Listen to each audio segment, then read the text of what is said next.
Hola gente, este es el primer audio de la unidad 3 de Sociología que se llama La Sociedad. Esta unidad se divide en dos grandes puntos. El 3.1, que te habla de los tipos de sociedad, según lo que piensan diferentes teorías o perspectivas, y el 3.2, que te habla de hacia dónde se supone que van, cuál se supone que ha de ser su futuro. ¿De acuerdo? Bien.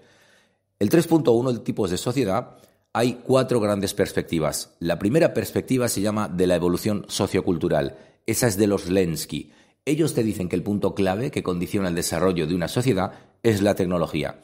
Cuanto más progresa la tecnología, mayor es el control que el ser humano tiene sobre el medio ambiente, mayor es la posibilidad de que aumente su población y, por tanto, la sociedad necesariamente cambia. Ellos te hablan de 5 tipos de sociedades, ¿de acuerdo? Desde lo más antiguo o menos desarrollado a nivel tecnológico hasta lo más desarrollado.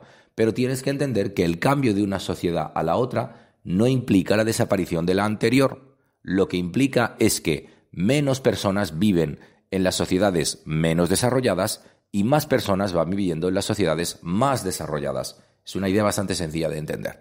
Bien, ya te dije que en cuanto a la cronología solo tienes que recordar aquellas fechas que están subrayadas. Por tanto, yo no entraré a marear con la cronología. Bien, te daré muchos más detalles de los que tienes escritos, porque eso te da un contexto que te permite entender. Y ese contexto tú ya lo llevas en tu cabeza. Yo ya te lo expliqué este año en unidades anteriores o en materias anteriores. ¿De acuerdo? Primer tipo de sociedad, cazadores-recolectores. Esta gente son grupos nómadas, por tanto van saltando por el territorio. Significa que viven 10-15 años en un lugar, 10-15 años en otro, ¿sí? Como ellos no producen alimento, lo toman directamente del medio, no pueden ser sociedades muy numerosas. Hablamos de grupos de 100 personas o algo así, ¿de acuerdo? Son sociedades de tipo igualitario. El líder, el jefe, lo es porque es carismático. Él no puede obligarte a hacer algo que tú no quieres hacer. No tiene el poder de coaccionar. Él te tiene que convencer. Y lo hace precisamente con su don de habla, su don de gentes. ¿Sí? A ti te conviene más hacerle caso a él porque tendrás un amigo poderoso. Tienes grandes redes de alianzas, ¿de acuerdo? La economía de este tipo de grupos se basa en la división sexual del trabajo. Los varones cazan, las mujeres y los niños recolectan. Cazar tiene mucho más prestigio que recolectar, pero a nivel económico, las mujeres que recolectan saben que ellas todos los días tienen que traer comida. Ellas no pueden fallar o el grupo muere, porque los cazadores solo van a traer caza de vez en cuando. ¿De acuerdo? Bien. El siguiente tipo de sociedad es el de horticultores y ganaderos. Esta gente, ¿qué ha sucedido? Que de alguna manera han desarrollado herramientas agrícolas que les han permitido domesticar primero los vegetales y después a los animales. Esta gente ya conoce la ganadería y la horticultura, entendido como domesticación de las plantas, ¿de acuerdo?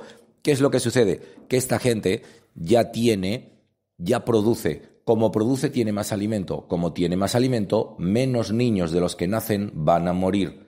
Por tanto, el grupo humano aumenta su población. Cuando tú tienes un grupo humano que empieza a dispararse su número, ahí empieza la desigualdad social. Porque habrá gente que va a trabajar y habrá gente que va a organizar a los que trabajan. El que organiza a los que trabajan acabará siendo el rico, el resto acabarán siendo los pobres. ¿De acuerdo? El siguiente tipo de sociedades son las sociedades agrarias.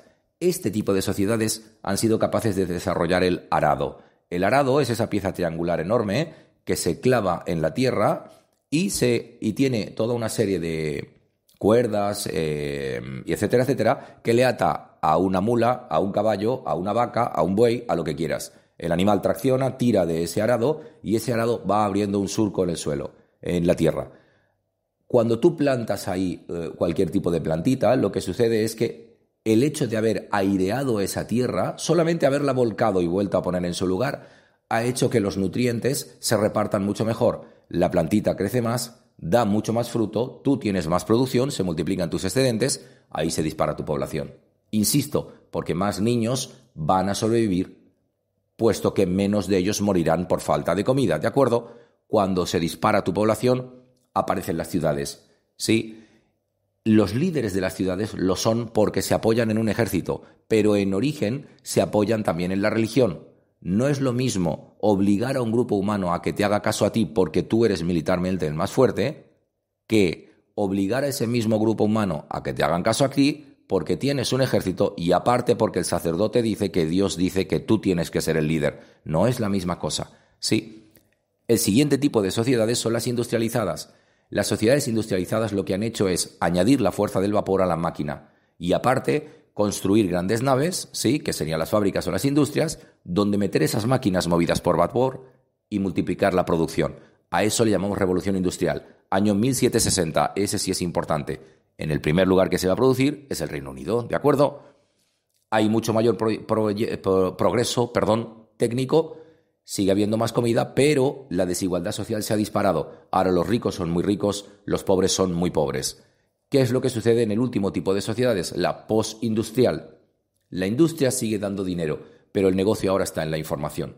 Por eso les llamamos sociedades de la información. En ese tipo de sociedades han sido condicionados por varios inventos. 1, la computadora. 2, Internet. A la que se inventa la computadora y se le aplica Internet, la información corre que vuela y eso significa que se produce la globalización, que es la interconexión entre los diferentes países del planeta a través de ese uso de Internet. ¿De acuerdo?